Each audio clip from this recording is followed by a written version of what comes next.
¿Trajeron Biblia? Ok, prepárela por favor en Lucas 2, verso 11. Yo leo la Nueva Versión Internacional de la Biblia. Si usted trajo otra versión o no trajo Biblia, le ruego el favor que siga la lectura a través de la pantalla. Vamos a estar unidos al momento de escuchar a Dios. Vamos a leer el mismo texto. Lucas 2:11, si están preparados, digan amén. Y si se animan un poquito, lo leen conmigo. Dice así: hoy les ha nacido en la ciudad de David un Salvador, que es el Cristo, el Señor.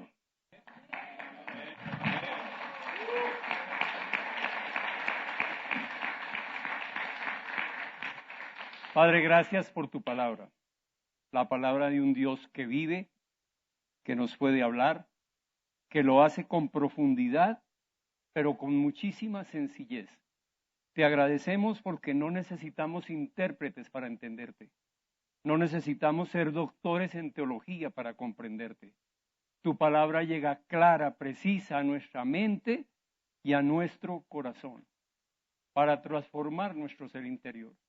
A eso hemos venido, Señor. Venimos a escucharte y a salir transformados por el poder de tu palabra. Por eso en tu nombre bendecimos este lugar, porque aquí nos podemos reunir a eso, a escucharte. En tu nombre bendecimos a cada una de las personas que está hoy aquí. De manera especial nos alegramos por aquellos que han venido por primera vez a escucharte. Sabemos el gozo, la alegría que se produce en un corazón cuando tu palabra le es revelada. Bendecimos en tu nombre también todos los que te van a escuchar a través de la televisión, de la internet o de cualquier otro medio.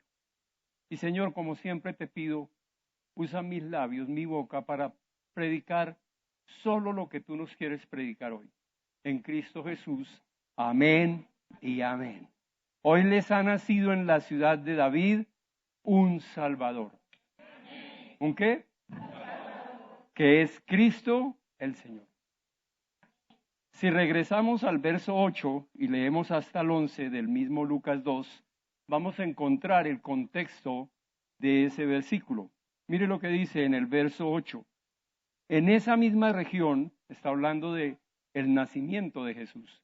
En esa misma región había unos pastores que pasaban la noche en el campo, turnándose para cuidar sus rebaños. Sucedió que un ángel del Señor se les apareció. La gloria del Señor los envolvió en su luz y se llenaron de temor. Pero el ángel les dijo: no tengan miedo, miren que les traigo buenas noticias. ¿Qué trajo? Buenas noticias que serán motivo de mucha alegría para todo el pueblo. Hoy les ha nacido en la ciudad de David un Salvador, que es el Cristo, el Señor. Está narrando el nacimiento de Jesús y cómo dice que vino a traernos buenas noticias. Digan amén. Reciben la noticia los pastores de un ángel. Les traigo buena noticia que será motivo de mucha alegría. Tremendo acontecimiento el que estaba sucediendo. Estaba naciendo Jesús, la llegada del Mesías, del Redentor. Y en ese entonces hubo mucha algarabía, mucha alegría, digan amén. Y hoy la sigue habiendo, ¿o no? Infortunadamente hoy la sigue habiendo por otros motivos. No le prestamos mucha atención a lo que significa la Navidad, ni aún los cristianos protestantes. Nos distraemos más en la comida, en la bebida, en la pinta de estrenar el 24, en las luces. No digo que eso esté mal, pero hemos perdido el concepto claro de la celebración de la Navidad, por lo menos lo que debería ser para nosotros. Podemos disfrutar de la comida, podemos disfrutar de las luces, podemos disfrutar de todo el jolgorio que se arma alrededor de eso, pero sin perder la esencia. Sin perder la esencia. Lo más importante para nosotros es saber quién es la persona que nació en ese pesebre. Ese debería ser el objeto de nuestra fiesta. Yo estoy seguro que si lo supiéramos a cabalidad, la celebración sería apoteósica. Apoteósica. Porque es que no es cualquiera el que nació. No fue cualquier persona el que nació. Y hemos perdido la esencia. No tenemos claro realmente de quién se trata. A veces sabemos, si nos preguntan quién nació, Jesús. Jesús de Nazaret. Pero ¿quién es Jesús de Nazaret? ¿Lo tenemos claro? Y esa pregunta que el Señor le hizo a sus discípulos después de 3 años de ministerio, sigue siendo válida para nosotros en la Navidad. ¿Quién es Jesús? Si nos preguntaran de quién es la fiesta que están celebrando, ¿cuál es el nacimiento? ¿Quién nació? ¿Qué contestaríamos? ¿Quién es Jesús? Miren lo que dice Mateo 16, 13, 15. El Señor llevaba 3 años con los discípulos. Y mire la pregunta que les hace. Son palabras de Jesús. Cuando llegó a la región de Cesarea de Filipo, Jesús, ¿quién iglesia? Jesús preguntó a sus discípulos. ¿Cuántos son discípulos del Señor? Esa pregunta es para nosotros hoy. ¿Sí? ¿Quién dice la gente que es el Hijo del Hombre? Es decir, Él está diciendo, ¿qué se dice de mí? ¿Qué está diciendo la gente? ¿Quién soy? Le respondieron, unos dicen que es Juan el Bautista, otros que Elías, y otros que Jeremías, o uno de los profetas. Y el Señor les dice, ¿y ustedes? ¿Y quién? ¿Y quién? ¿Y ustedes? ¿Quién dice que soy yo? Buena pregunta, ¿verdad? ¿Qué dice la gente? Bueno, lo que diga la gente está bien. ¿Cómo celebra el mundo la Navidad? No importa. Pero, ¿qué opinan ustedes? ¿Cómo es la Navidad? ¿Qué es lo que deberíamos celebrar? ¿Por qué tendría que ser un gran jolgorio? Mucho más de lo que es ahora. Tendría que ser apoteósica la celebración. Tremenda celebración. No podríamos dejarla pasar inadvertida. Dígale a su vecino y decirle, feliz Navidad. No, qué feliz Navidad tan poco feliz. Dígale, feliz Navidad. Y ahora pregúntale, ¿y quién nació? ¿Y quién nació? Ese es el título de la prédica. ¿Y quién nació?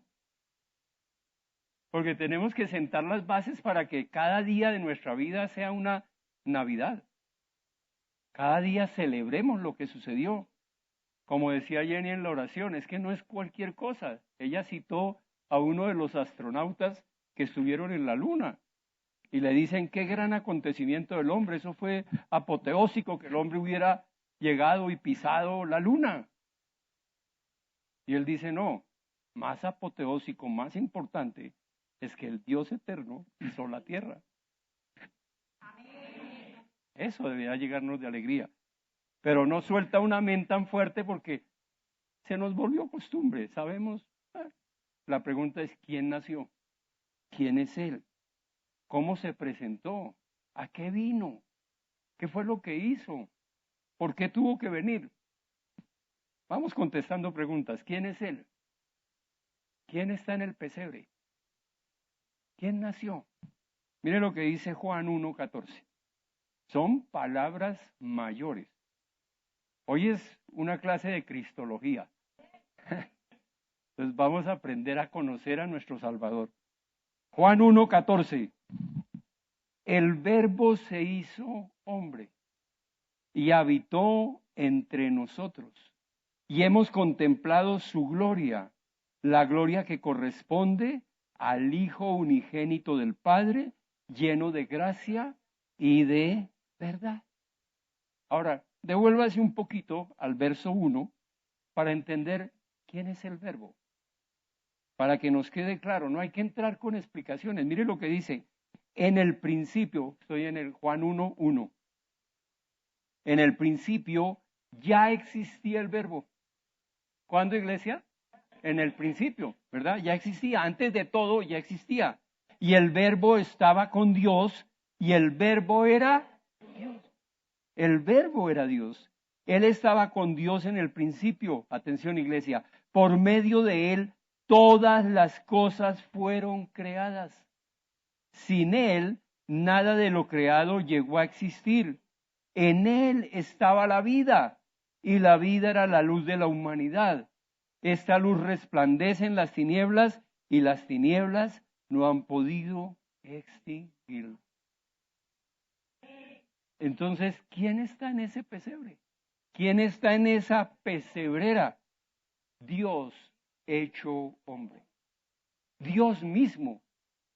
El que está en ese pesebre no es cualquiera, no es el hijo de María, no es el hijo adoptivo de José, es Dios hecho hombre. Porque dice, el verbo estaba con Dios y el verbo era Dios. Y dice que el verbo se hizo hombre y habitó entre nosotros. No era una parte de Dios, no era otro Dios pequeño, era Dios en toda su plenitud. Verdadero Dios y verdadero hombre. Eso tiene que llenarnos el corazón de gozo. Mire lo que dice Colosenses 1:19, para que nos quede claro. Colosenses 1:19. Porque a Dios, ¿aquí en iglesia? A Dios le agradó habitar en él con toda su plenitud. Dios con toda su plenitud está envuelto y acostado en un pesebre. En una pesebrera, con toda su plenitud, lo que eso significa. El Dios todopoderoso, para quien nada es imposible. El Dios omnisciente, que todo lo sabe, que nada se escapa de su conocimiento. El omnipresente, que puede estar en todo tiempo, en todo lugar. El inmanente, el que todo lo permea, todo lo cubre. El inmutable, el que no cambia. El que no tiene causa, sino que existe por sí mismo. Ese Dios está en el pesebre. ¿Cómo debería ser nuestra celebración, iglesia? Pero además de Dios hecho hombre, es el creador de todo. El creador de todo, porque leímos, el verbo estaba con Dios y el verbo era Dios. Y además dice, por medio de él, por medio del verbo, por medio del que se hizo hombre, por medio de él, todas las cosas, ¿cuáles? Todas las cosas fueron creadas. Nada existe si Dios no lo crea. El diablo no es creador. Por eso ya esa música es del diablo. No. Él no puede crear nada. Él puede pervertir lo que Dios creó. No sé si me hago entender. Pero no tiene poder creador. Dios crea todo. Dios nos cede parte de su poder para que nosotros también seamos creativos. Ahora, Satanás lo que hace es pervertir la creación. La internet la permitió Dios, digan amén. Satanás la puede pervertir.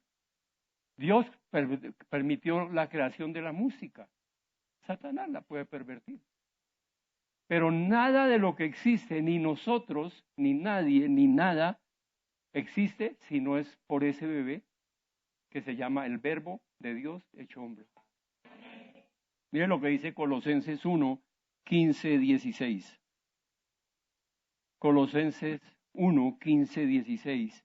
Él se refiere a Jesús. Él es la imagen del Dios invisible, el primogénito de toda creación. Atención, iglesia. Porque por medio de él fueron creadas todas las cosas en el cielo y en la tierra, visibles e invisibles, sean tronos, poderes, principados o autoridades, todo ha sido creado por él y por medio de él y para él. ¿Cuántos lo creen?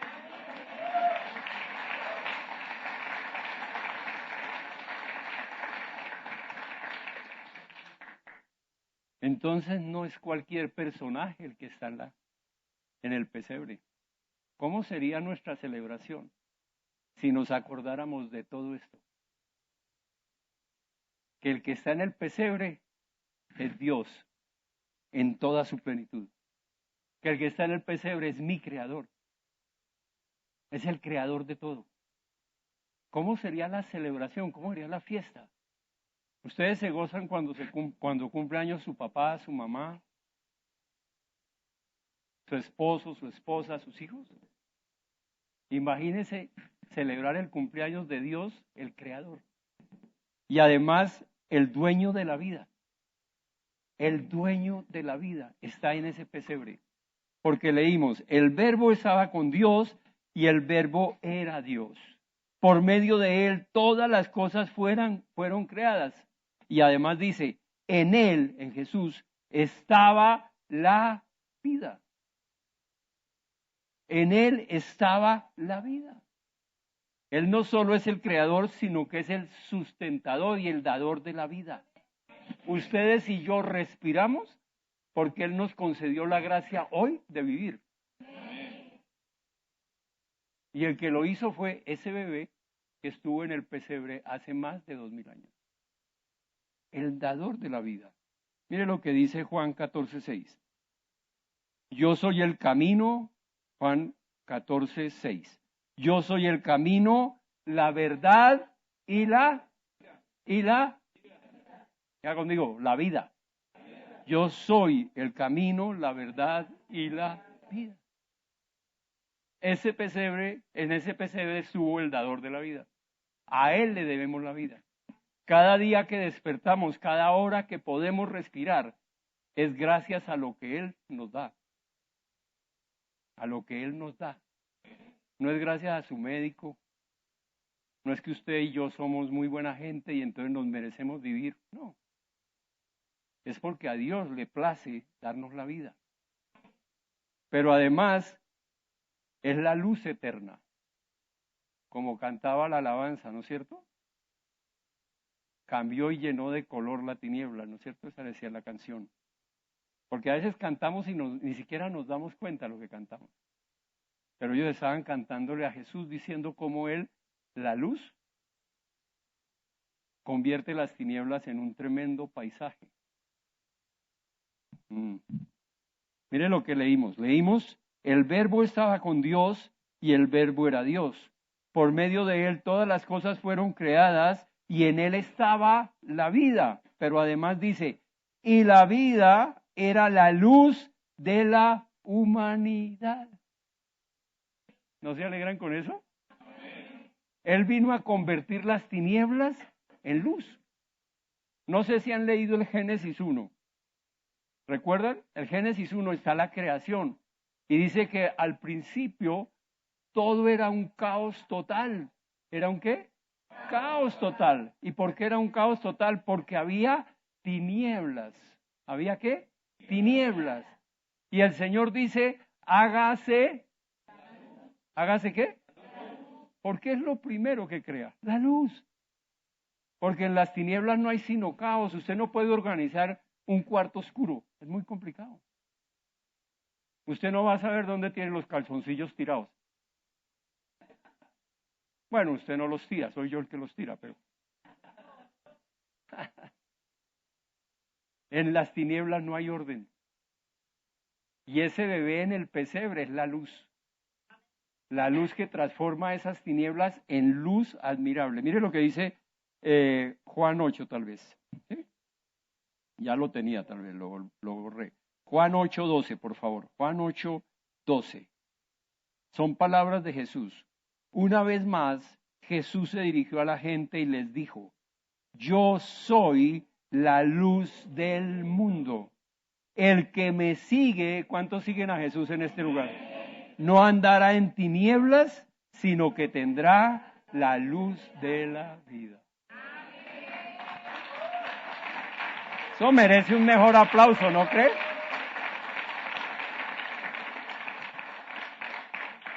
Dígale a su vecino de silla, feliz Navidad. Y pregúntele, ¿y quién nació? Ya podemos contestar, ¿o no? Ya usted le puede decir, el que nació es el Dios único y verdadero, el creador del universo, el dador de la vida, la luz del mundo, mejor dicho, el Señor de señores, el Rey de reyes. Por alguna razón, Los sabios de Oriente le llevaron oro. Era la manera de agasajar a los reyes. Entonces no es cualquier bebé en el pesebre. No es el muñequito que usted pone en el pesebre. Es el Dios único, es el Señor de señores. Amén.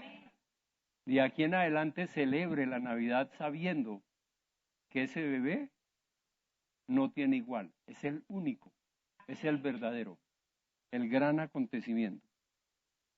¿Y a qué vino? ¿Por qué tenía que Dios venir? ¿Por qué tenía que hacerse hombre como uno de nosotros? Esa es una buena pregunta, ¿verdad? Gálatas 4:4. Gálatas 4:4. Pero cuando se cumplió el plazo, Dios envió a su Hijo, nacido de una mujer, nacido bajo la ley. Vuelvo y se lo leo. Cuando se cumplió el plazo, Dios envió a su Hijo, nacido de mujer, nacido bajo la ley. Vemos dos cosas. En el tiempo de Dios y con una misión dada por Dios. Él mismo voluntariamente desciende en el tiempo preciso y con una misión específica. La primera misión que trajo fue revelar al Padre, darnos a conocer al invisible, mostrarnos las cosas, cualidades y características de Dios físicamente. Es decir, a enseñarnos como con muñequitos de plastilina, ¿no se ha dado cuenta? Con un video real de la vida. Presentarnos al invisible. Mire lo que dice Hebreos 1:3, la parte A del versículo únicamente. El Hijo es el resplandor. ¿Es el qué? ¿Es el qué? De la gloria de Dios. Mire lo que dice. La fiel imagen. ¿La qué? Fiel imagen de lo que Él es. Y el que sostiene todas las cosas con su palabra poderosa. No fue cualquier bebé en el pesebre. Vino con toda la plenitud de Dios, como ya lo vimos, siendo la imagen de Dios, mostrándonos las características, las cualidades. Por eso Jesús, solo para que lo anoten en Juan 14:9, le dice a los discípulos, el que me ha visto a mí, ha visto al Padre. El que me conoce a mí, conoce al Padre. Y siendo Jesús la fiel imagen del Dios eterno, del invisible, nos mostró que un Dios de amor, un Dios de paz, un Dios de misericordia, de bondad. Alguien que es lento para la ira.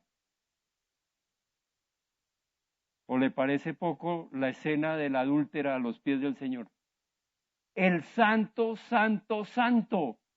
El que la podía condenar, el que la podía juzgar por su vida, por su inmoralidad, por lo que ella era. Y él le dice, yo no te condeno, vete y no peques más. Ese es el Dios que vino a mostrar. No es el Dios con un látigo, sentado en un gran trono, pendiente a qué horas le embarro yo para darme rejo. Ese no fue el Dios que nos mostró Jesús. Dios nos mostró un Dios de amor. Un Dios que es comprensivo con sus hijos perdidos. ¿O no? ¿Recuerdan la parábola del hijo perdido? No importó cómo volviera el hijo, a qué oliera, revolcado con los cerdos,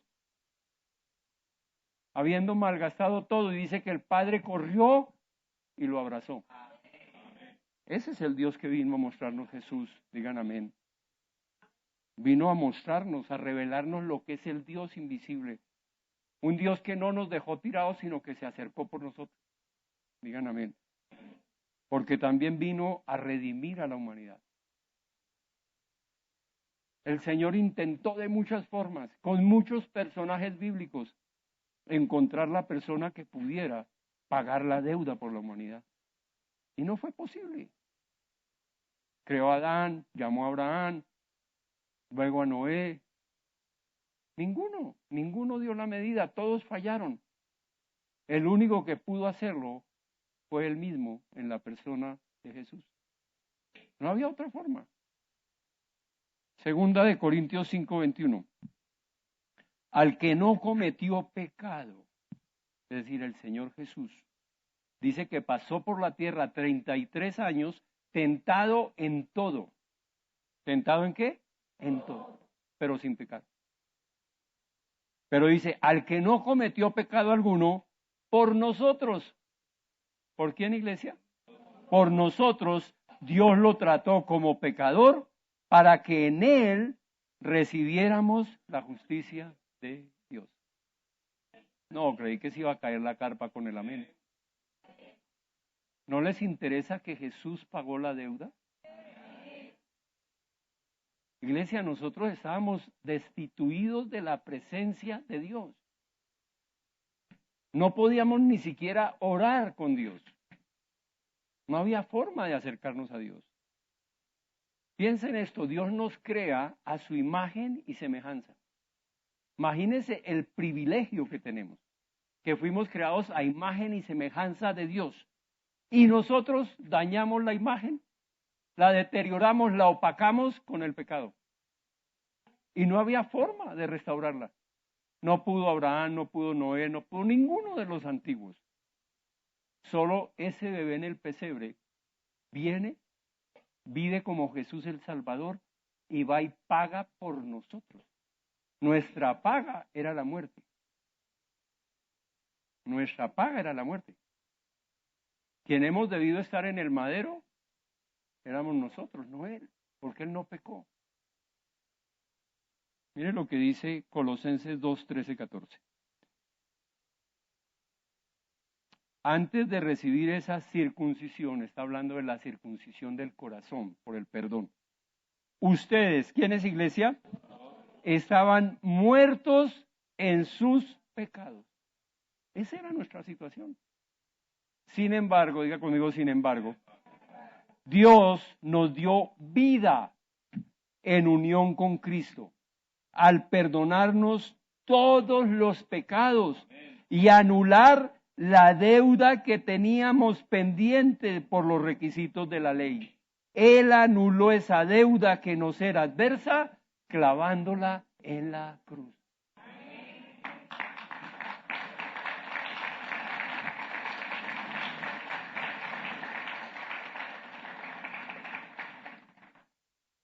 ¿A cuánto les gustaría empezar el año recibiendo una carta del banco de su tarjeta de crédito donde le diga que no debe nada?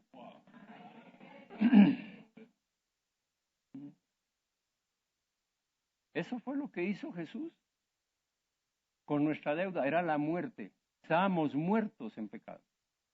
Y él dijo, yo no he pecado, yo puedo ir allá. Extendió sus brazos para mostrar todo el amor por nosotros. Si hubiera podido bajar de la cruz, sí. Pero prefirió el sacrificio por estar con nosotros, por devolvernos todo lo que habíamos perdido. Digan amén. Amén. No solo vino a revelar el Padre, vino a redimir a la humanidad. Pero además vino a darnos vida eterna.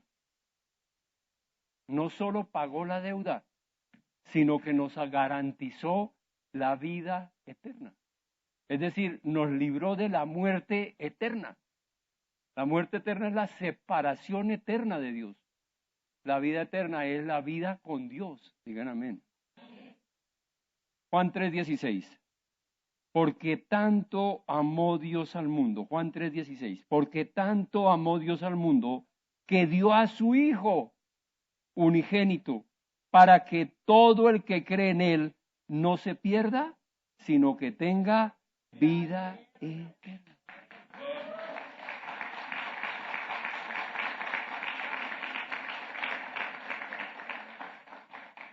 ¿Cuántos se alegran de saber que nuestra existencia no termina en la tumba?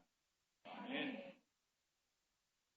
Eso quiere decir este verso. Ese bebé no solo vino a mostrarnos el resplandor del Padre, las características del Padre, sino a redimirnos, a pagar la deuda y a garantizarnos una vida eterna con Él. Nuestra vida no termina en la tumba. Nos trajo vida eterna. Restableció el árbol de la vida. ¿Qué pasó con el pecado? Perdimos el Edén, perdimos el huerto, perdimos la comunicación con Dios, perdimos el árbol de la vida.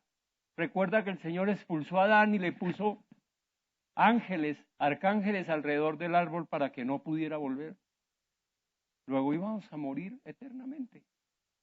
Y él mismo dijo, el Señor Jesús, yo soy el pan de vida que bajó del cielo. Nos trajo nuevamente el árbol de la vida. Digan amén. Nos regeneró espiritualmente. Nacimos de nuevo espiritualmente. Podemos estar en su presencia, podemos hablar con Él. Digan amén. Miren lo que dice 1 Corintios 15, 20, 23. Porque además vamos a resucitar. Aclaro algo. Los creyentes decimos en todos los funerales, oímos decir que sabemos que la persona ya no está ahí, que lo que queda ahí son los despojos mortales, la materia, porque nuestro espíritu en el momento en que cerramos los ojos va a la presencia del Señor. Pero esa no es la resurrección, porque allá está solo el espíritu. La resurrección es que sus cuerpos y mi cuerpo, al final de los tiempos, van a resucitar como resucitó el Señor Jesús. Y vamos a resucitar con un cuerpo glorioso. Vamos a disfrutar un cielo nuevo y una tierra nueva con un cuerpo glorificado como el del Señor Jesucristo.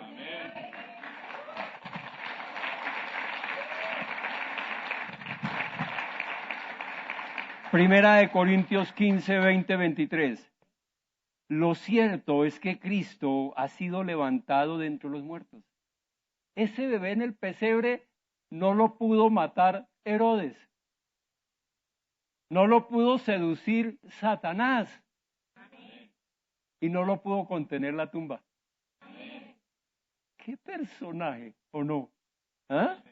De hecho, ya que la muerte vino por medio de un hombre, bueno, leo otra vez para entrar en materia. Lo cierto es que Cristo ha sido levantado de entre los muertos, como primicias de los que murieron. De hecho, ya que la muerte vino por medio de un hombre, también por medio de un hombre viene la resurrección de los muertos. Pues así como en Adán todos mueren, también, diga conmigo también, en Cristo todos volverán a vivir.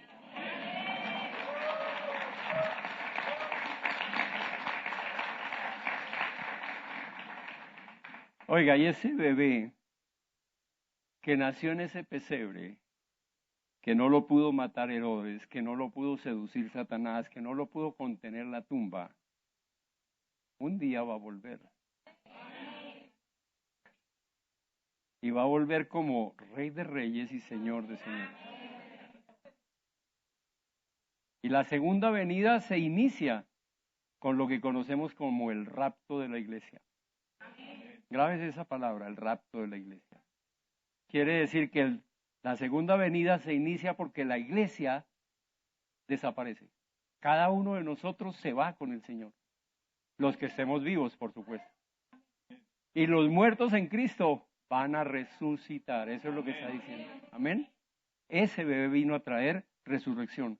Pero también vino a traer vida abundante aquí en la tierra. No solo cosas para el futuro, sino para el presente. Miren lo que dice Juan 10:10. Juan 10:10. El ladrón no viene más que a robar, matar y destruir. Son palabras de Jesús. Yo he venido para que tengan vida y la tengan en abundancia. En ese pesebre estuvo nuestro proveedor. Nuestro proveedor, el dueño de todo, el omnisciente, el que sabe de qué cosas tenemos necesidad, el dueño del oro, la plata, que nos puede suplir toda necesidad. Vino para darnos vida abundante aquí en la tierra. Eso tiene que llenarnos de gozo, de alegría. Su vida no puede ser igual si usted tiene a Cristo en el corazón. Tiene que ser mucho mejor.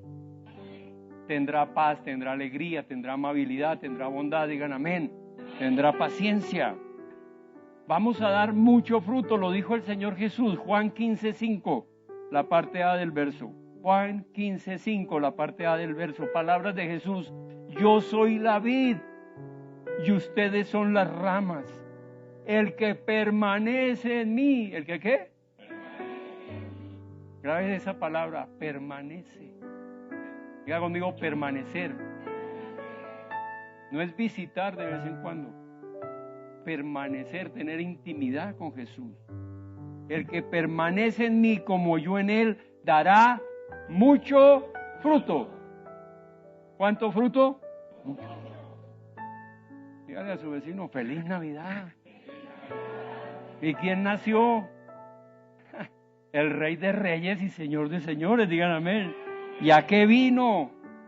A darse a conocer, a pagar nuestra deuda, a darnos vida eterna, a traernos vida abundante. Vino como el Cordero de Dios. Digan amén. Y la pregunta, ¿y dónde está? Vino, vivió, murió, resucitó ¿y dónde está? Mira lo que dice Marcos 16:19. Ese bebé que estuvo en ese sucio pesebre. Pues que nosotros idealizamos el pesebre, pero el pesebre era una pesebrera, es decir, un lugar donde meten los animales de noche, con todo lo que los animales dejan. Marcos 16:19. Después de hablar con ellos, con los discípulos, el Señor ha muerto y ha resucitado y se aparece a los discípulos. Después de hablar con ellos, el Señor Jesús, ¿quién, iglesia? Fue llevado al cielo y se sentó a la derecha de Dios. La tumba no lo pudo contener. Él era el Rey de Reyes, el Señor de Señores. ¿De dónde vino? Del cielo. ¿A dónde tenía que volver? Al cielo. A su lugar, a su trono. Entonces, cuando le pregunten ¿y quién nació? Ya sabemos. El Rey de Reyes, el Señor de Señores, el Dios mismo, el Creador, el dueño de la vida, el que trajo luz para romper las tinieblas. ¿Y a qué vino? A darse a conocer, a pagar la deuda por mí, a darme vida eterna, a darme vida abundante aquí en la tierra. ¿Y dónde está? En el cielo. El Señor fue llevado al cielo. Él trascendió tiempo y espacio. Por eso es el omnisciente. No podía quedarse acá. Acá estaba limitado en tiempo y espacio. No podía estar en todo lugar. Era Jesús, era el hombre. Verdadero Dios, verdadero hombre. Pero cuando Él sube al cielo, asciende al cielo resucitado, trasciende todo. Trasciende tiempo, trasciende espacio y puede estar en todo lugar. En todo tiempo. No se escapa a ningún lugar. Entonces, además, ese Rey de Reyes, ese Señor de Señores que ahora está en su trono, ese mismo Rey habita en cada uno de nosotros. Habita en nuestros corazones. Está con nosotros. A eso vino. Porque Él sube, se sienta en su trono, allá gobierna todo, lo sostiene todo y envía su Santo Espíritu, la tercera persona de la Trinidad. Sin ninguna limitación a morar en cada uno de nosotros. Primera de Corintios 6:19, la parte A. Primera de Corintios 6:19, la parte A. ¿Acaso no saben que su cuerpo, ¿su qué? ¿Su qué, iglesia? Su cuerpo es templo del Espíritu Santo, quien está en ustedes y al que han recibido de parte de Dios. Piense por un momento de ese pesebre a su corazón. Ni un amén. De ese pesebre a su corazón. Del cielo al corazón. El Dios eterno habita con nosotros. El que nació, el Todopoderoso, está con nosotros. Nos acompaña en todo tiempo, a todo lugar. Nunca nos desampara, nunca nos deja. Ni siquiera nos damos cuenta de las veces que Él nos ha salvado la vida. Pudimos estar en peligro y Él nos lleva de su mano. Y muchas veces ni nos damos cuenta. Pudimos estar expuestos a cualquier enfermedad y Él lo evitó. Pudimos estar a segundos de tomar la peor decisión de la vida y Él lo evitó. Digan amén. ¿Usted no cree que toda nuestra gratitud, toda nuestra adoración, todo debería ser para Él? Nada ni nadie merece nuestra adoración. Solo Él. Solo Él. Miren lo que dice Filipenses 2, 6 al 11. Es como un resumen de lo que hemos dicho. Para que no se nos olvide y para que nuestro jolgorio, nuestra alegría, todo sea sabiendo quién nació, a qué vino y que ahora está en el cielo y con nosotros. Filipenses 2, 6, 11 se refiere a Jesús, quien siendo por naturaleza Dios, no consideró el ser igual a Dios como algo a que aferrarse. Por el contrario, se rebajó voluntariamente, tomando la naturaleza de siervo y haciéndose semejante a los seres humanos. Y al manifestarse como hombre, se humilló a sí mismo y se hizo obediente hasta la muerte y muerte de cruz. Por eso Dios lo exaltó hasta lo sumo y le otorgó el nombre que está sobre todo nombre, para que ante el nombre de Jesús se doble toda rodilla en el cielo y en la tierra y debajo de la tierra, y toda lengua confiese que Jesucristo es el Señor, para la gloria de Dios Padre.